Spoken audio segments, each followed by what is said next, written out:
Ketika Nabi ditampar Badui, Nabi Muhammad Shallallahu Alaihi Wasallam mengajarkan umatnya untuk bersikap sabar. Beliau sendiri memberikan contoh teladan yang paripurna perihal kesabaran. Ada banyak kisah yang membuktikan hal tersebut. Sebagai contoh, cerita yang diriwayatkan dari Anas bin Malik sebagai berikut. Waktu itu, Madinah sedang dilanda musim kering berkepanjangan. Banyak kebun mengalami gagal panen. Seisi kota pun mengalami kesulitan pangan. Rasulullah Shallallahu Alaihi Wasallam dan keluarganya juga turut merasakan kesusahan itu. Bahkan, Nabi SAW sampai harus mengganjal perutnya dengan batu-batu kecil untuk menahan rasa lapar. Pada suatu hari, beliau mengunjungi kediaman putrinya, Fatimah Az-Zahra. Istri Ali bin Abi Thalib itu pun mengadukan keadaan diri dan anak-anaknya yang belum makan selama beberapa hari terakhir. "Ayah," kata Fatimah, "kami sekeluarga sudah 3 hari tidak makan." Maka dengan perasaan haru, Nabi Shallallahu Alaihi Wasallam menampakkan perut beliau yang saat itu diganjal dengan batu yang terikat.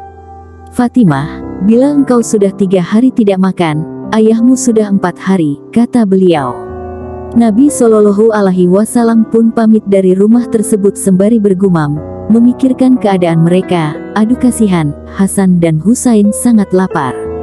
Beliau kemudian meneruskan perjalanan hingga keluar wilayah Madinah. Langkah kakinya terhenti di dekat sebuah sumur. Tak lama kemudian, seorang pemuda menghampirinya. Orang Badui itu tidak tahu bahwa lelaki di hadapannya adalah Rasulullah Shallallahu Alaihi Wasallam. "Wahai Badui," ujar Nabi Shallallahu Alaihi Wasallam setelah mengucapkan salam, "adakah pekerjaan yang dapat engkau berikan untukku?" "Ada," jawabnya. "Apa itu?" "Menimba air di sumur ini untukku. Aku akan memberikanmu 3 buah kurma pada setiap timbaan sebagai imbalannya," tutur pemuda Badui tersebut. Maka Rasul Shallallahu Alaihi Wasallam pun langsung menimba air di sumur itu. Pada timbaan yang pertama, semua berjalan lancar. Ember milik si Badui mulai terisi air, sedangkan beliau mendapatkan upah 3 butir kurma. Berikutnya juga baik-baik saja. Namun, saat Nabi Shallallahu Alaihi Wasallam menimba untuk kali yang ke-9, tiba-tiba tali timba putus dan jatuh ke dalam sumur. Beliau berhenti dan sempat merasa kebingungan. Melihat itu, si Badui langsung memarahinya. Dengan cepat, tangannya menamparkan keras pipi Rasulullah Shallallahu Alaihi Wasallam. Ia kemudian melempar 24 kurma yang sudah menjadi hak beliau dan meninggalkannya begitu saja. Diperlakukan demikian, Nabi Shallallahu Alaihi Wasallam tidak menunjukkan sikap marah sama sekali. Dengan sabar, beliau masuk ke dalam sumur untuk mengambil timba yang tadi terjatuh. Lalu, tali timba itu diikatnya lagi dengan kuat. Sebelum melangkah pulang, beliau mengucapkan salam dan terima kasih kepada si Badui yang mempekerjakannya. Begitu Nabi Shallallahu Alaihi Wasallam sudah menjauh, pemuda tersebut mulai berpikir, mengapa orang yang ditamparnya tidak marah-marah. Jangan-jangan, orang itu adalah Muhammad, gumamnya. Ia langsung mengambil sebilah pedang dan memotong tangannya yang telah menamparkan pipi beliau. Karena panik, ia pun jatuh pingsan. Beberapa saat kemudian, sekelompok musafir lewat di depan rumahnya. Mereka kaget dan tertegun melihat seorang pemuda tergeletak dengan tangan kanan yang putus. Setelah menyiramnya dengan air, para musafir itu bertanya, "Wahai pemuda, musibah apa yang menimpamu?" "Saya telah menamparkan seseorang yang saya sangka adalah Muhammad. Karena itu, saya pun memotong tangan yang menamparnya. Saya takut akan ditimpa bencana kalau tidak melakukannya," jawab si Badui. Ia pun dibantu para pengembara yang kebetulan lewat itu untuk pergi ke pusat Madinah. Dengan membawa potongan tangannya, pemuda tersebut berteriak-teriak di tengah pasar, "Muhammad!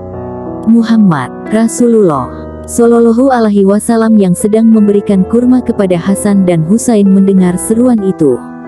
Fatimah dimintanya untuk menghampiri sumber suara. Ternyata, pemuda Badui tersebut sudah lebih dahulu mendekat ke Fatimah, sementara orang-orang mulai ramai berkerumun. Betapa terkejutnya putri Nabi Shallallahu Alaihi Wasallam itu melihat seorang laki-laki dengan darah berlumuran di ujung lengannya, sembari menenteng potongan tangan. "Apa yang terjadi?" tanya Fatimah. Nabi Shallallahu Alaihi Wasallam keluar dari rumah dan mendapati pemandangan mengerikan yang sama. Begitu melihat kedatangan beliau, si Badui langsung jatuh tersungkur sambil memohon ampun. "Muhammad, maafkanlah saya yang telah menamparmu. Sungguh, aku khilaf karena tidak mengenalmu," kata dia. "Mengapa tanganmu terpotong?"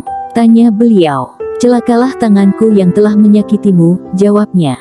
"Masuklah Islam supaya kamu selamat," kata Nabi Shallallahu Alaihi Wasallam lagi. Maka pemuda tersebut mengucapkan 2 kalimat syahadat, "Aku bersaksi bahwa tidak ada Tuhan yang berhak disembah selain Allah, dan aku bersaksi bahwa Muhammad adalah utusannya." Rasulullah Shallallahu Alaihi Wasallam menatap sebentar pada tangan Badui yang terputus itu. Beliau lantas memegangnya. Sambil berdoa, tangan itu diusapnya dan disambung ke tempat asalnya. Atas izin Allah Ta'ala, tangan yang sebelumnya putus kini sudah kembali seperti sedia kala.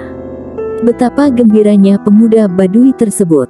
Ia bersyukur karena bukan hanya tangannya sudah normal lagi, tetapi sekarang dirinya telah memeluk Islam, menjadi umat Nabi Muhammad Shallallahu Alaihi Wasallam.